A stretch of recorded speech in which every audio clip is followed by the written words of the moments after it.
слушатачи кои што сакаат да се вклучат, да постават прашање со вас, може слободно да се јават, веќе тоа го напоминавме и на почетокот на емисијата, а истовремено да кажеме дека од вашата гинеколошка ординација Генезис ќе доделиме и бесплатен преглед на некој од гледачите. Првиот кој што ќе се јави, ќе има можност да добие бесплатен преглед кај вас. Комплетен пакет. Да. Што се вклучува? Па гинеколошки преглед, пап тест, видеоколпоскопија и ултразвук. И ултразвук. Во ред, еве продолжуваме со разговорот, значи дефиниравме што подразбираме под стерилитет и дали стерилитетот е се помасовна појава во денешно време. Знаеме дека а кои се причините за тоа? Да, кога говориме за брачна неплодност, односно стерилитет, морам да кажам дека пардон,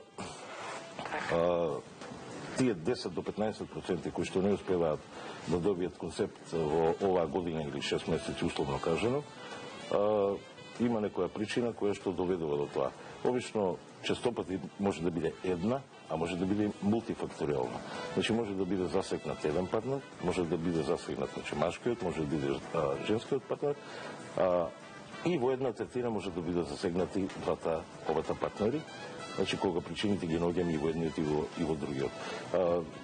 Дефинитивно во светски рамки, значи, тука е некаде од 10 до 15%, може би е се повеќе поизразен поради, рековме тие мултифактори, пред се. Значи, стресот, начинот на живот, модерното време. Ритм, модерното време, многу ризик фактори кои што не окружуваат, значи, околината, изложеност на токсини, на радиации. Кога зборуваме за репродуктивните органи, тие се мощно осетливи на надворешни влијанија, како што се инфекциите, токсините, радиациите, затоплувањето и така натаму, и така натаму. Значи и физички и хемиски фактори кои што можат да доведат, а пред се и овие психолошки фактори, стресното живење, начинот на исхрана, значи начинот на живење, здравиот живот, да речеме добивање на прекумерна body mass index, или дури некогаш може да биде и обратен ефект, дури оние кои што претерано вежбаат, значи исто така не можат да добијат концепција, дури доаѓаат, мислам, кога зборуваме за женски индивидуи, зборуваме за оние кои што претерано вежбаат и доаѓаат, добиваат и анорексија, дури и булемија. Така да и тие ќе ставиме во таа категорија. Иако се изрази тоа, значи, со нормална градба. Или употреба на... Ќе продолжиме со разговорот, да му дадеме предност на гледачот да не чека. Добро утро, повелете. Ајво, добро утро, на телефон е Виолета. Добро утро, Виолета. Добро утро. Би сакала да го поздравам гостинот, одлична ви е темата. Мислам дека многу млади луѓе се засегнати со ова прашање. Не знам зошто.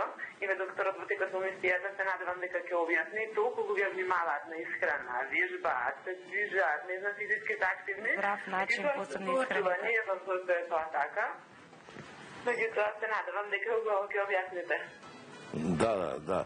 Ви благодарам на јавувањето и ја мислам дека ќе наметнете уште некое прашање конкретно, но сепак во тек на разговорот мислам дека ќе дојдеме да поентираме баш на онаа клучна точка кои се отприлика тие фактори кои што доведуваат до машки и до женски стерилитет, односно заеднички брачен стерилитет, бидејќи обете индивидуи партиципираат по 50% во бракот.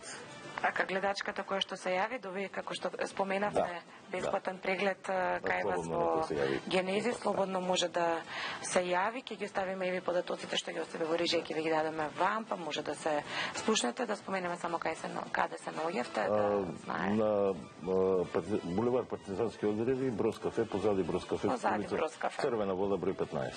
Така, продолжуваме понатаму, велиме стерилитетот е се помасовна појава, секој шести пар има проблем со стерилитет, кои се нели главните причини, и кај машкиот фактор и кај женскиот фактор. Споменавме, еве ја што најдов некои статистички истражувања, вели причините за неплодност се должат 40% на машкиот фактор, 40% на женскиот фактор, 10% проблемот е обостран, а во 10% причината е непозната. Дали така останува непозната? Точно така, значи 10% има инкогнита причина, значи сите предуслови се исполнети за добивање на нормален концепт, но се уште не настанува. И покрај тоа што ќе се направат се исправно, а не може. Да, се исправно, а не доаѓа до концепт. Тоа е точно. Современата медицина се уште не нашла одговор, може би, зашто е така, меѓутоа еве. Па да, некако спонтаноста и од случаи некој се заклучува дека едноставно кај некои парови се случува тоа, можеби некогаш кога се случува и промена на брак, па добиваат концепти едниот и другиот, тоа не би го советувал нормално, дека тоа не е една од причините за кои што треба да се распадне еден брак, него се понатаму и понатаму треба да се истражува и да не биде да се држи во себе лутина и без едноставно отворено да се комуницира со средината. Дури има и кај нас уште некоја табу тема, на Запад има групи кои што комуницираат меѓу себе и разменуваат искуства. Кај нас тоа постои по сајтовите, овие што се на нет, па на тој начин некако разговараат. Се надевам дека ќе се направат повеќе такви групи кои што отворено луѓето ќе можат да разговараат за тоа, но пред се сите совети и оние примерни прегледи треба да ги прават кај својот фамилиарен доктор или гинеколог или оној во кој што има доверба и да ги насочи за понатаму во која институција и што понатаму треба да се направи.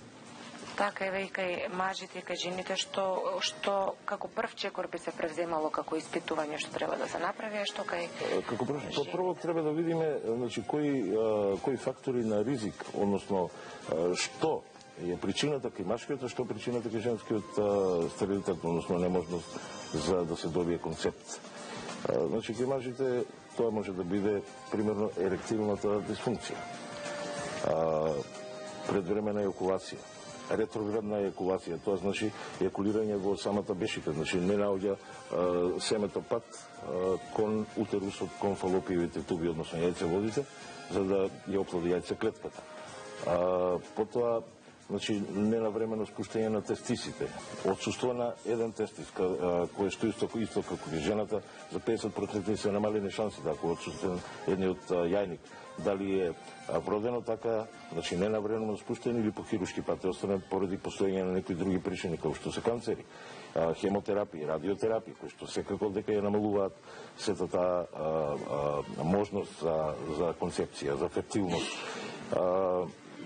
Значи така се препорачува да се направи спермограм кај мажите, кај жените милиони хормонални испитувања. Значи многу достапни се многу испитувањата, само треба да се прават по некој алгоритам, односно редоследно да се прават испитувањата, заеднички и за едниот и за другиот партнер, да не се губи време. Значи може да трае од 2-3 па до некаде максимум 6-7 месеци, во кој период треба да се биде истраен и да се работат алгоритмски работите, за да може да се дојде до успехот. Кај мажот треба да се направи спермограм, да се види количината, квалитетот на спермата, морфологијата на спермата, значи да се види со каква морфологија располага, каква е морфологијата, градбата на сперматозидот, бидејќи не секој сперматозид може да оплоди. Постојат некои аномалии во градбата на сперматозидите кои што немаат пенетрабилност и не можат да пренесат информација во яјцеклетката. Многу просто и едноставно.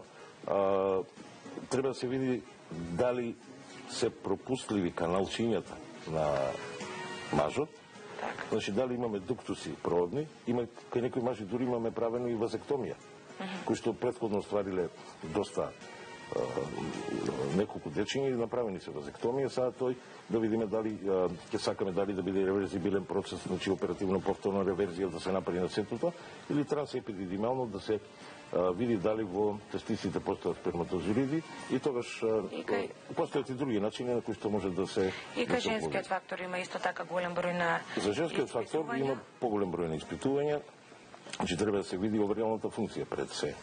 Прво анатомската градба.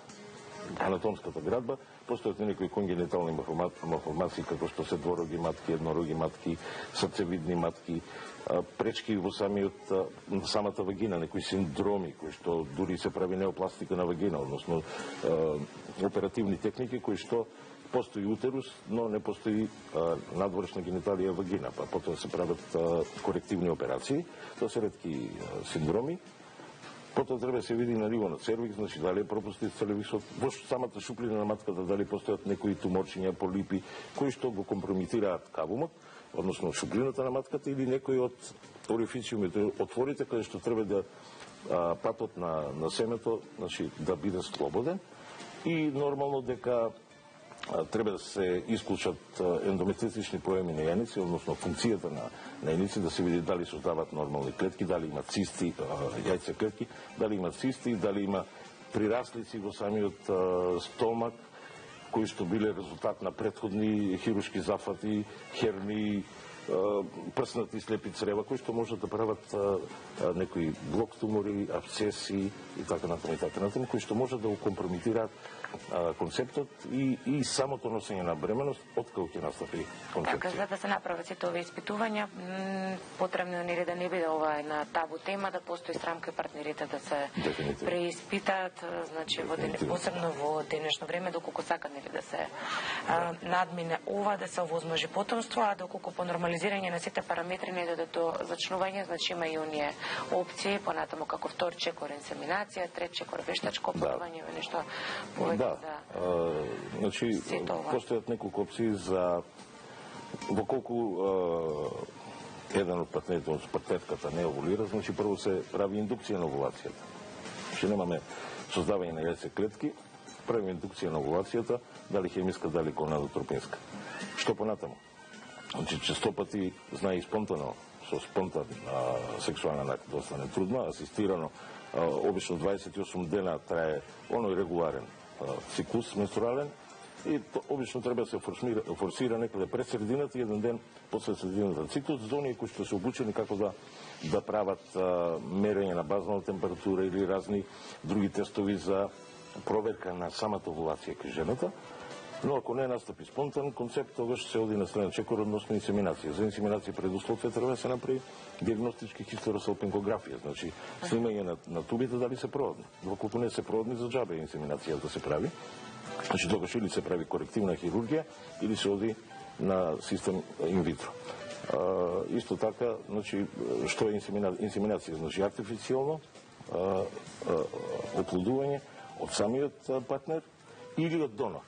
Значи може хазбанд или донор. Инсеминација може да биде со познат или непознат донор, како преферираат партнерите со негови карактеристики, морфолошки, генетски и така натаму. Така на некој начин да бидат компатибилни. Следниот чекор во колку не настапи кај нас инвитро и вештачко. Да, кај нас значи редоследно мора да се направи. И кај нас се поактуелно. Да, актуелно мора да се направат некои 4 инсеминации за некои 6 до 8 месеци, секој втор циклус и во колку не настапи концепција, че партнерите можат своите документи да ги дадат во фондот или во колку одлучат на приватно да направат IVF. Так. И следен чекор IVF и разни методи има таму и последен чекор е во колку и тоа не успее сурогат мајка. Така, како и да е, дали во колкав процент од случаите се лечи овој стерилитет?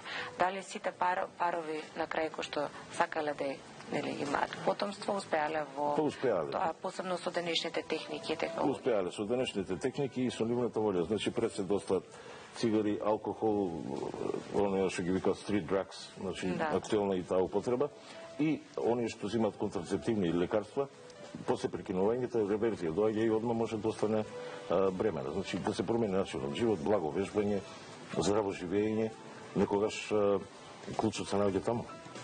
Дефинитивно и помалку стрес, подобра исхрана, значи дефинитивно она што го носи денешното, што би се рекло модерно време, кое што веруваме еден од главните причини за појава на се поголем процент на вакви проблеми кај брачните двојки. Благодарност еве за одвоеното време денеска, доктор Георги Николов, навистина една убава актуелна тема за која што зборавме, советите кои што ги кажавме за гледачите, за оние што еве се може заинтересирани токму овој период за дефинитивно нека повелат слободно за било што да се консултираат. Имам долгогодишно искуство со асистирана репродукција и дури со IVF. Така, во некоја наредна прилика повторно ќе се видиме, ќе зборуваме на за да се елаборира се. Навистина има многу да се говори на оваа тема, меѓутоа еве минутите се тие предвидени за гостувањето, за се понатаму може да ве добијате да ве најдат во вашата ординација.